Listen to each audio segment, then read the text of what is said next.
Another shopping trip to Tony's Trains in Rugby. What did I get this time? Let's have a look, shall we? Roll the intros.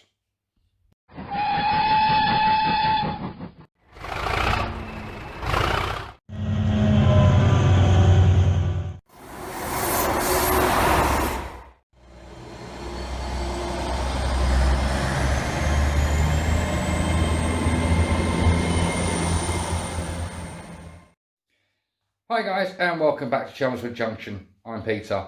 Yes, once again today I took a shopping trip down to Tony's Trains in Rugby, and I can't say I picked up a bargain this time because it was a straightforward basic swap. I had a EWS Hornby 08 shunt, so a DCC sound. I wasn't overly impressed with it. I didn't really like it.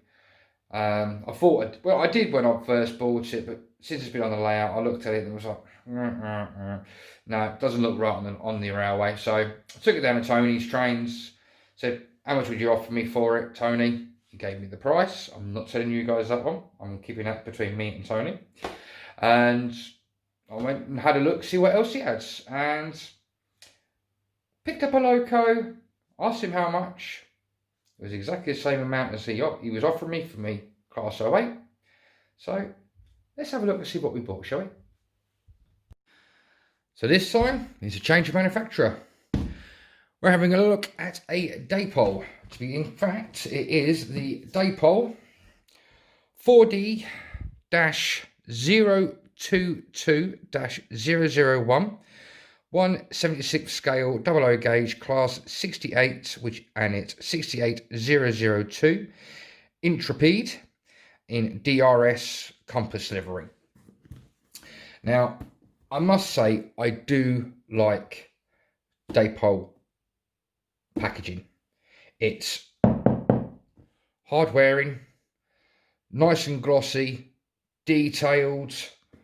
I mean, usually the barcode's usually on the side. It's on the back this time. So it's actually nice that they haven't blocked out a Dapol sign. They blocked out just a piece of blue.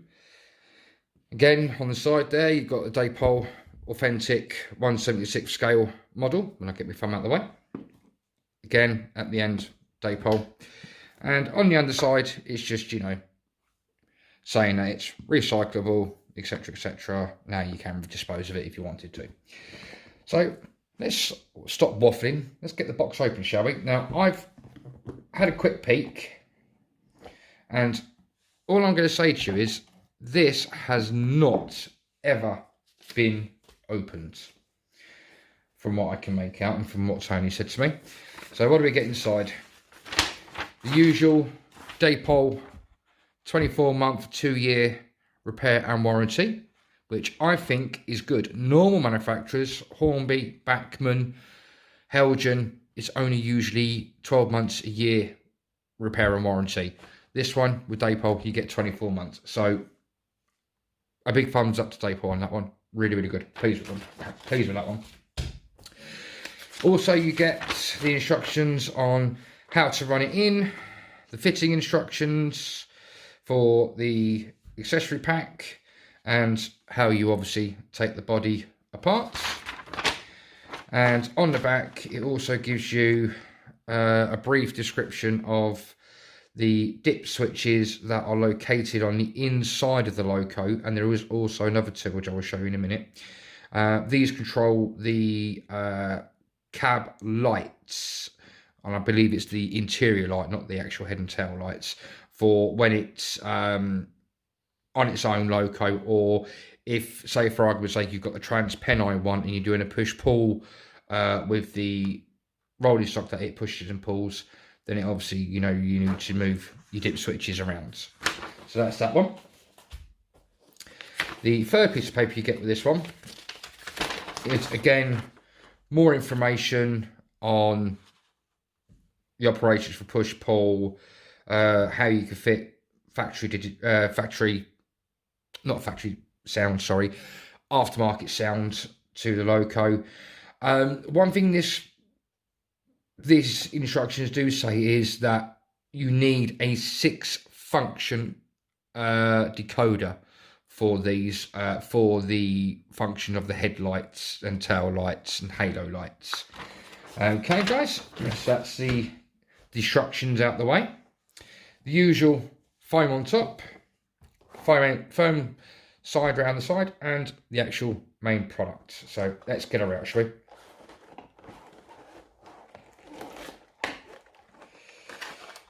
And straight away out pops the little bag of accessories, and you get the metal etched nameplates, and you get different buffer balances and a spare tension lock coupling with NEM socket there.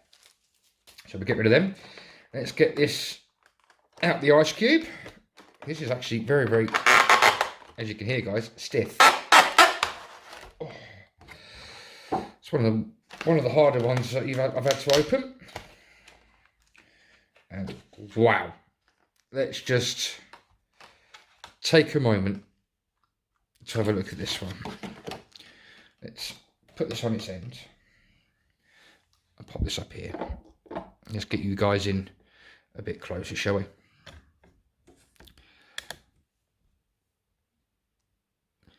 And there you go. We have the Class 68 from Dapol, 68002 Intrepid.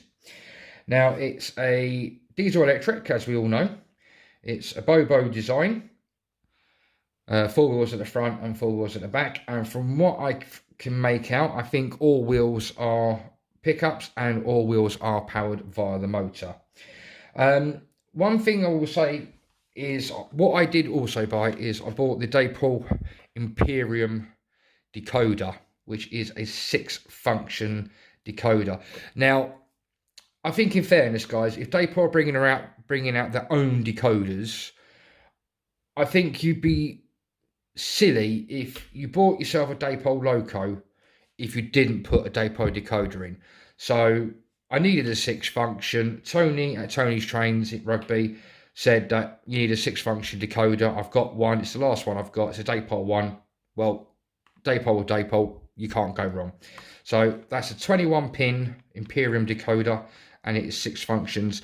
The product code is, oh, there isn't one. All it is Imperium 1 21-pin MTC 6-function decoder. Now these, again, this will say these are to help work the lights, I believe, at the front and tail, and the halo light. Okay, guys. Now, I did say about the dip switches on the inside, and I will show you. Carefully remove the exhaust at the top. Trying to do.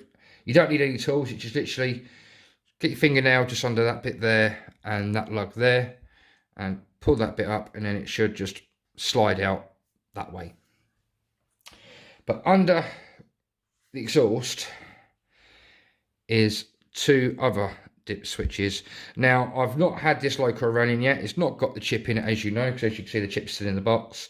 So I'm going to get the cover off, get the chip inside, get it back together, and then I will have to read up on what these dip switches are for and how they're supposed to be set, guys. So let me go and do that, and I'll be back with you soon. Well, there you have it, guys. That must be the absolute easiest decoder install, I must say, I've ever done. It was so simple. All you have to do is literally, if you've got fingernails, just two fingers under there, pull them away, pull the body away, and it lifts up. Same at this end, and it lifts up. There's no wires attached to the body. It's 2 like electrical pins at this end, and another 2 electrical pins at this end for, I believe, the halo light. Straight away, take it off. There was the chip, came straight off, and put the 6-function decoder in there. Can't believe what such a simple install of a DTC chip. Other manufacturers, please take note of Dapol. So much easier than having to get a screwdriver set out, and, you know, some screws are so hard to get out that you have to drill them out. Go along with Dapol's idea. Go back to the old-fashioned way of doing things, where you just put your fingers underneath the body and gently lift up. Simple, easy. It's got 1 tension lock coupling at the back. That will be staying. and there is no tension lock at the cup, and has sprung buffers. So let's have a wander around the cab, shall we? Let's have a look. So you got your fuel tank, your battery boxes, your relay boxes all underneath. This is the revised decoration, because the first batch, obviously a lot of people you know from YouTubers, had to be sent back to have the body replaced. This is a brand spanking new, out the factory replacement body that came with this chassis, so it hasn't had to be sent off. It's literally brand new. The person bought it, took it back, took it to Tony's, I don't like it, and swapped it for something else. And that's exactly what I've done. I've took one of my locos down there and swapped it out. But like I said, it is Interpede, and it's 68002. It's direct rail services. There's the front end, and I think, I must admit, for, you know, a modern day loco, I quite like these locos. I like the look. They're very much similar to a Class 70, but I think the Class 68 is a lot better. And again, on the other side, the roof detail, you've got two fans there. They're not working fans, but you can clearly see the fans are visible there. Like I said, the removable exhaust for the two dip switches for the lighting. I don't know what these bits at the end of the cabs are, but I would say they're probably for deflection of the exhaust fumes when it's going one way or the other. I don't know. If you do know, guys, what these bits are at the top, please leave a comment in the comment section below. No, doors don't open, but radiator grills are absolutely brilliant. You can see straight through, and you can even see more radiator grill markings on the actual chassis itself, so you get quite a lot of detail around that area straight away. Again, there's another area there, grill, you can see right through, no printing, it's perfectly done. The decoration is done. I can't see any paint bleed anywhere. I just think it's an absolute beautiful loco. What do you think, guys? Instead of me waffling, let's get it on the track and let's get it moving, shall we? See you in a second, guys. Right, guys, so I just got the Class 68 onto the track, and I've just been having a bit of a play about, and I found out what the Imperium 6-function decoder can do for you. Now, when you turn the headlights on, you get the normal halo, headlights at the front, and cab light comes on. Now, the dip switch is inside the, I believe inside the, what's it called? Exhaust fan, exhaust area. I think so you could turn the cab light off at one end. If you turn the headlights off and go to function 3, you get headlights at one end, at this end, and you get no red lights at that end.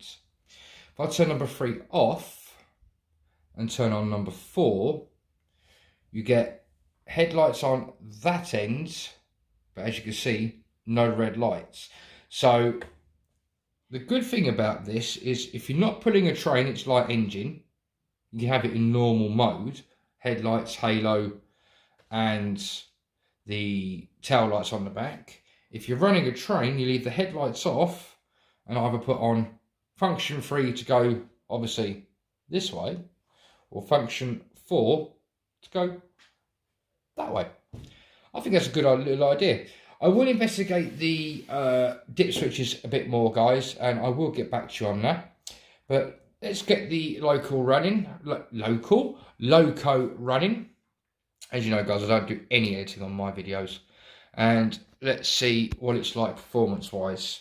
Now, I'm just going to put it up to speed step 1. And I hope you guys can see that. I can. But that is crawling. That's speed step 1. I will show you. Here you go, guys. Speed step 1. And that is crawling. Put the headlights on. That is what I call a crawl. That is very, very good. Put it up to 2. Not bad. Let's change its direction. I noticed, I don't know if you noticed there guys, straight away as soon as I press direction now, very sharp. So CV3 and CV4 you would definitely need to have a look at. When you do change direction, when you got function 3 on or 4 on, you need to manually turn off the headlights and put the other end on. I just found that out guys. Good little tip there for you.